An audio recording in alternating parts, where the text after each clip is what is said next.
You know that person, the one who's clearly drowning, deadlines stacking up, eyes heavy with exhaustion, barely holding it together.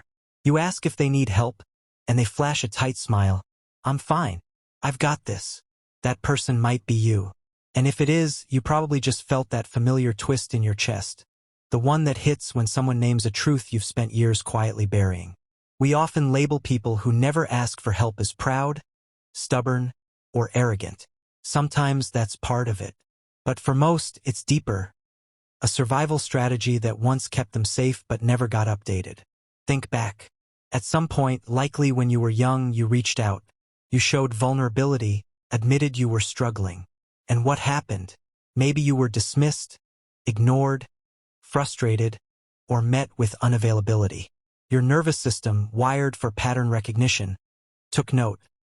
Needing others leads to disappointment, rejection, or pain. So you adapted.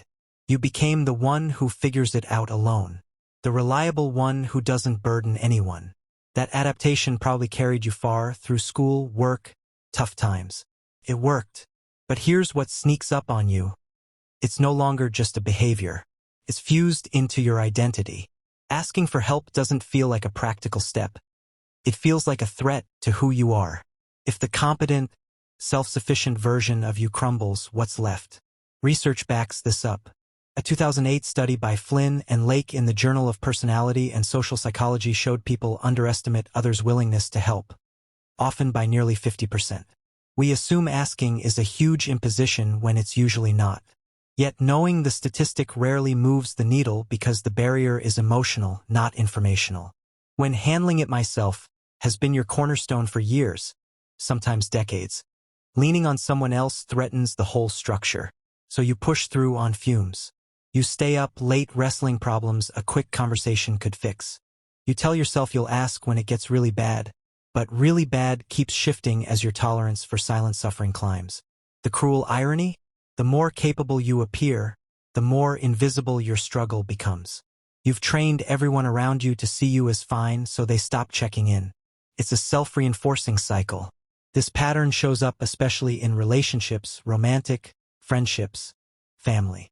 People like this often give generously, sometimes unconsciously. Giving feels safe. It keeps you in control, needed, and unexposed. Receiving feels dangerous. Over time, it creates an unspoken imbalance. The giver feels unseen and quietly resentful, while the receiver senses guilt without knowing why. Eventually, the giver either withdraws in silence or quietly exits. If you're nodding right now, recognizing this in yourself, and maybe frustrated because awareness hasn't fixed it yet, here's the truth.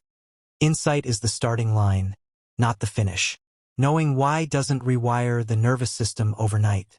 Attachment theory pioneer John Bowlby described internal working models, mental templates formed in early relationships that shape what we expect from others and whether our needs matter.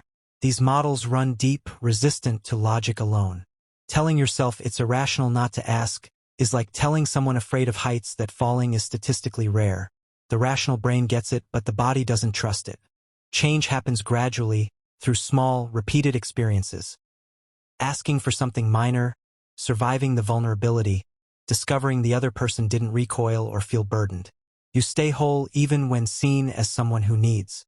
It's also about grieving, quietly acknowledging the younger you who reached out and wasn't met. That part needs to be thanked and honored before the old protection can loosen its grip. Your identity matters too. If self-reliance has been load-bearing for your self-worth, dismantling it isn't loss, it's renovation. You're building something stronger. A version of you that knows needs aren't burdens, that receiving is as mature as giving, that depending on others isn't weakness. Most of us weren't taught this. You can't embody what was never modeled. Imagine this. At work, overloaded, a colleague offers, "Want me to take something off your plate?" Instead of relief, you feel a spike of panic, almost offense. You decline, "I'm good, thanks."